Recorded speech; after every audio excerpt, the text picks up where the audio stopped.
HBCU Digest Radio, welcome back to our HBCU Voices of STEM Excellence series, lifting up the best and brightest in the sciences, technology, engineering, and mathematics fields at historically black colleges and universities. Today, our distinguished guest is the Dean of the Virginia Union University College, Dr. Carleitta Paige-Anderson, a Panther alumna by way of graduate training at Wake Forest, Johns Hopkins, all the way back home to Richmond. And a line sister, I believe, of one of our previous guests, if I'm not mistaken, of that glorious sorority of Alpha Kappa Alpha Sorority Incorporated. So to begin, you are an alumna of the Fulbright Scholars Program, which is a huge deal for HBCUs, and our round of entrance into that program just was announced recently.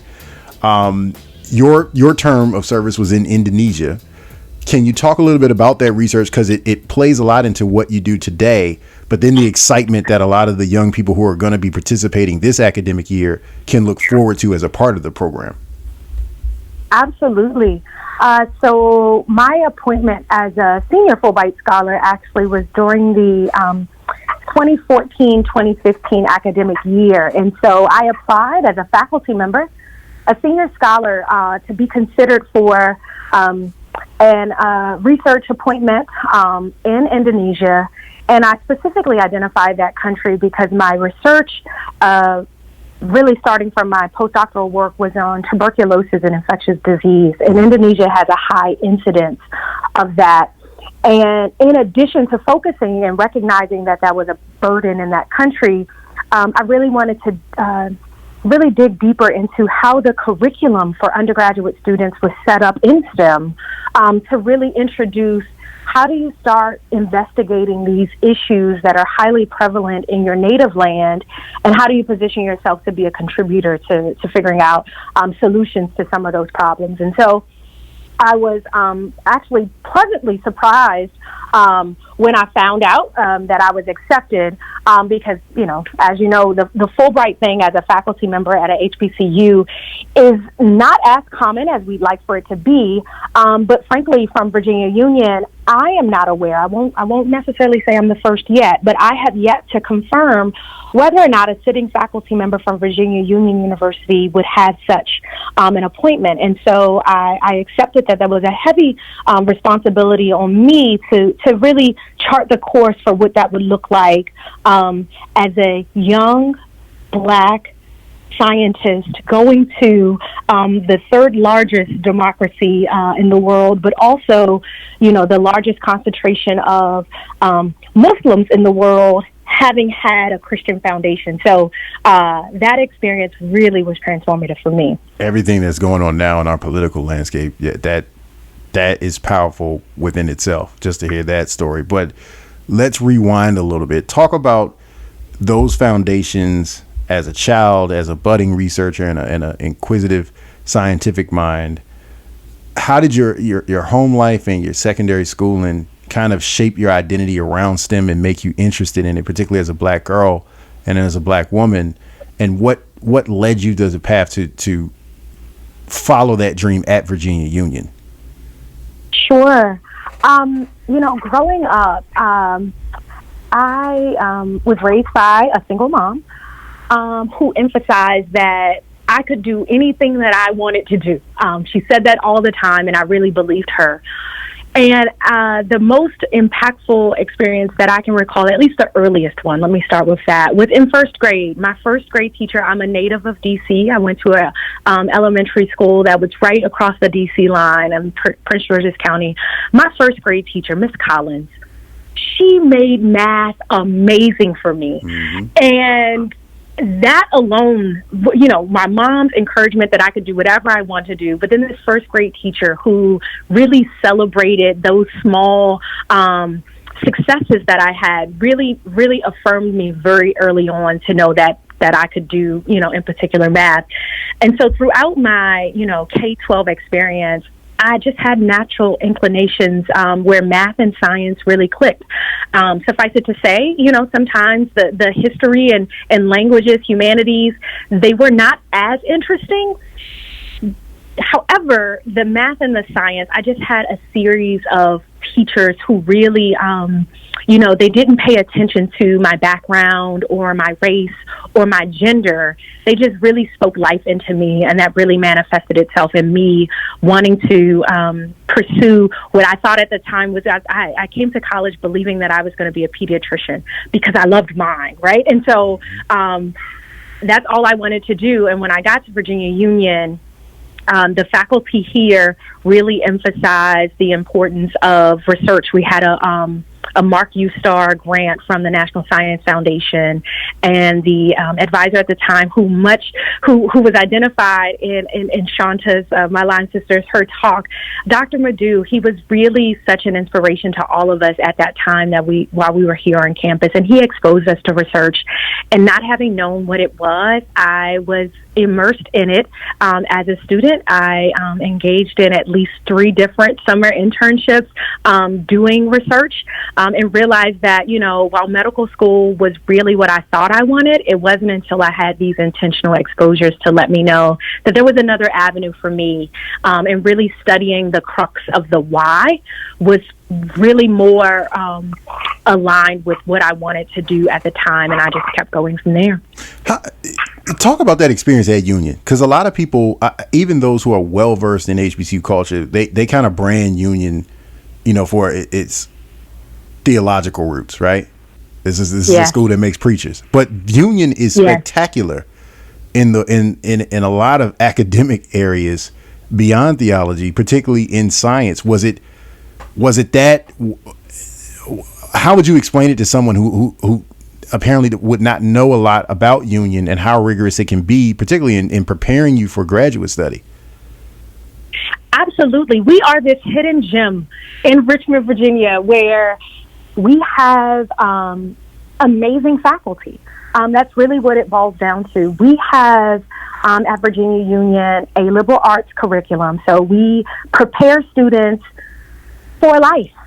And for those students like myself and others who focused in the STEM disciplines, the faculty really poured into us what were those basic skills, soft skills that was necessary to be contributors in a diverse array of STEM disciplines, but they also provide a very nurturing environment. So we see our faculty as family, right? They're an extension of who we are, and we really believe that through those relationships, the students are just frankly inspired. And so that's what we get as students. The faculty are experts in their own right, but they're more committed to advancing students in allowing students to be contributors to various academic disciplines, as opposed to focusing on their own. Mm-hmm. And that's something that I want to make sure that I highlight, is that, the primary difference between the larger research-intensive universities and those that are liberal arts-based is that the faculty credentials are synonymous. Mm-hmm. They've all acquired PhDs in their respective areas. They all have been contributors to their respective disciplines. But the liberal arts environment, uniquely at Virginia Union, is that the faculty entrust students to help them be scholars. They're not only focused on their own academic success. And I really believe that is what helps and aids and allows Virginia Union to be this beacon where we can have so many persons come here and be interested in STEM and then go on to truly be successful. And that path of success led you to Wake Forest after your baccalaureate career. Talk about the transition to advanced master's and doctoral study, because a lot of people we've had on the program, we always get a variety of reactions to say, hey man, that really kicked my hind parts when I went from my undergrad to my graduate experience. And some people say, man, I was ready. We drilled so hard at the undergrad level that when I got to master's and doctoral program, I was like, this is easy. This is easy. So which line did you fall in? Well, that's interesting to frame it that way. I think I fall in a line where I'm kind of both and. Mm-hmm. I didn't know how prepared I was. Let me say that. Wake Forest at the time, I'm not sure if they still do it, but Wake Forest at the time, we were all admitted as part of a cohort. So this biochemistry program, we all came in regardless of their background. And so there were about 10 of us that were admitted to the program, schools from all over the country. There were only 3 of us, which is actually a high percentage, 3 of us that were from HBCUs. And so of that 10, we were really, really, particularly in biochemistry, we were really, a family. Well, they had this 1 or 2 week course, I can't remember, that was graded, but it was intended that regardless of your background, regardless of what you were exposed to coming from undergrad, research, etc., this is what we need everyone to know by the time the first semester begins. And so it's this 2 week intensive, and during that time, everyone felt completely overwhelmed. Oh my goodness, what am I doing? I mean, all 10 of us in this biochemistry program, we were just like, what's happening? Well, at the end, we were successful. We finished. We had A's. We were leading amongst this cohort of students in our performance. And so that 2 week window was a range of emotion that you've described, right? At first, we're like, oh my goodness, what's going on? Is this school? How come it's so intense so fast? And 2 weeks later saying, you know what? We were given everything that we had, or that we needed, and we were able to implement it in a very short window and be successful. So it was a both and, but I think the unique setup of Wake and doing that 2 week intensive allowed us to have those emotional reactions soon enough to almost, it was like a shock factor in saying, look, you're here, figure it out. Right. And when you do figure it out, I think we had the confidence to just proceed.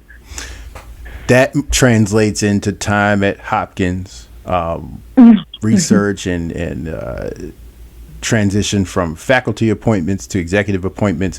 What is the difference there from being in the academy as a professor and advising people to being an administrator, where you're still doing that but also doing the same for your faculty? What was that transition like?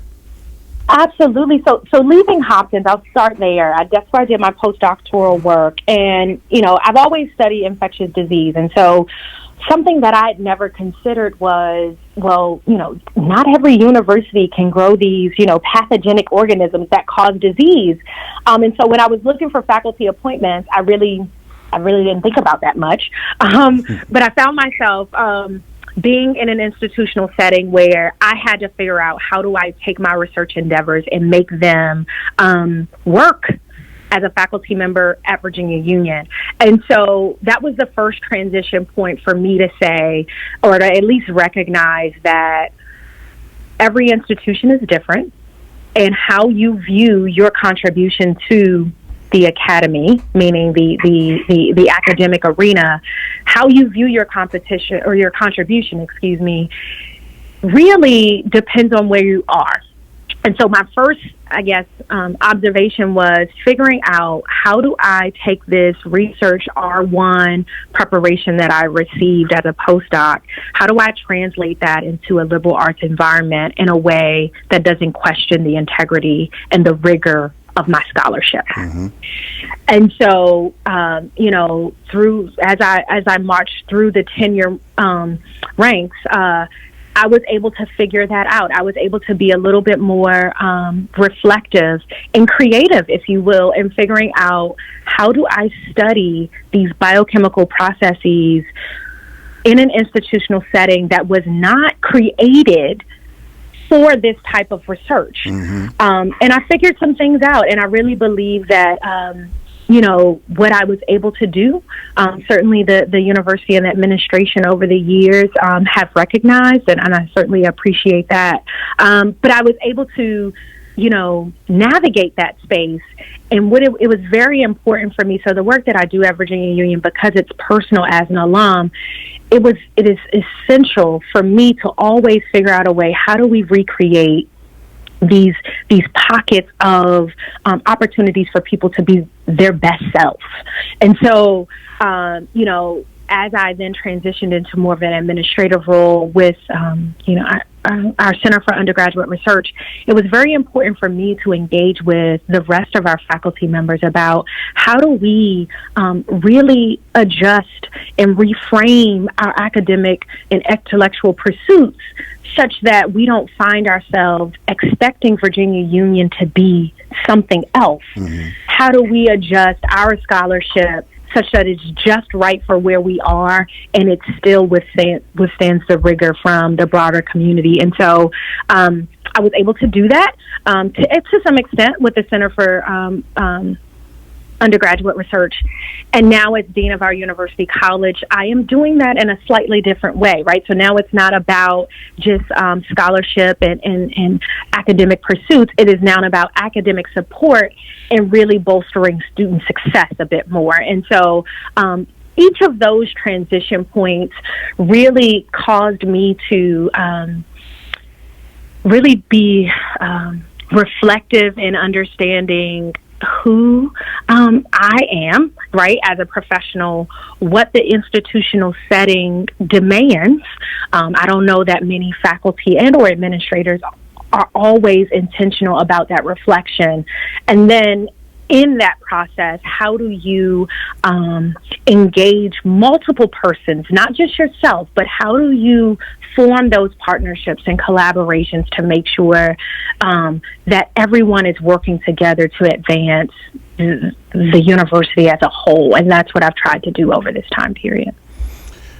When you look ahead at the work that the university college, which is working with honors and high achieving students at Union, and your role, you created it, and the personal mission that you have that is intertwined with your alma mater, what is there left to be done that you feel institutionally, there are other steps that have to be taken for us to get there? What is the big mission that you have for Union to take that next big jump in research or in culture or in, community outreach? What does that next success look like?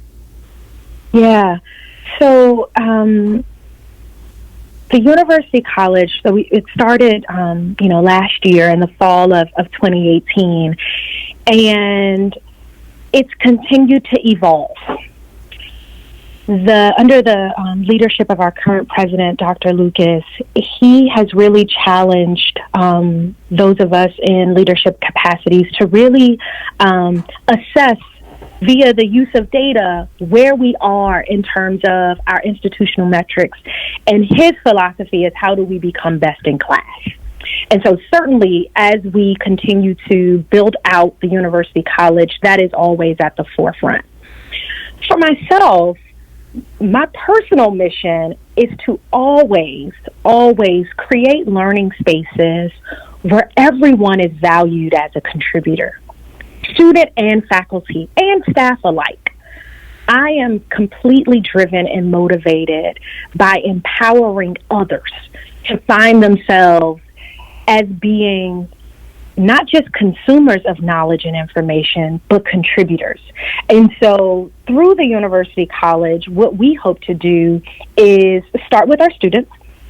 So we work with all students at the university from their initial onboarding during new student orientation all the way through graduation.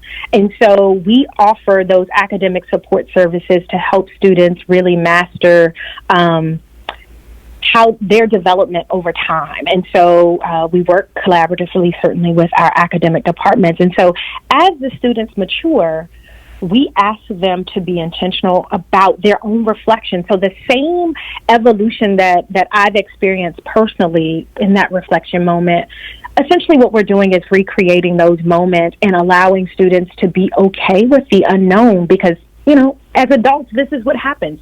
We don't know what's going to happen. We can have as many plans as we want, and we need to be a little bit more flexible in how we adjust ourselves to meet our goals, right. And always understand that it's, there's more way to get between 2 points, right? That the straight line may be the straightest way and the quickest way, but everybody's journey is different. And so through the University College, it is my personal goal to work with all of our campus offices, certainly through the leadership of our provost, to make sure that we are helping students understand how to plan and how to reassess that plan and how to reposition themselves and ask themselves questions like, when you establish a goal, what did you do? Did you accomplish that goal? If you did, what were the steps that you made? If you didn't accomplish that goal, life isn't over.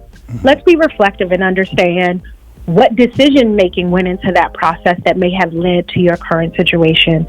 And how do you then replan and realign so that you can continue to proceed? And so how we work through that process over the next year or 2 or 3 or however long it takes, that's really what I hope we're creating. We're creating an environment where students, along with faculty, are working together to produce high quality achievement on both angles. And I really see the University College as integral to that process.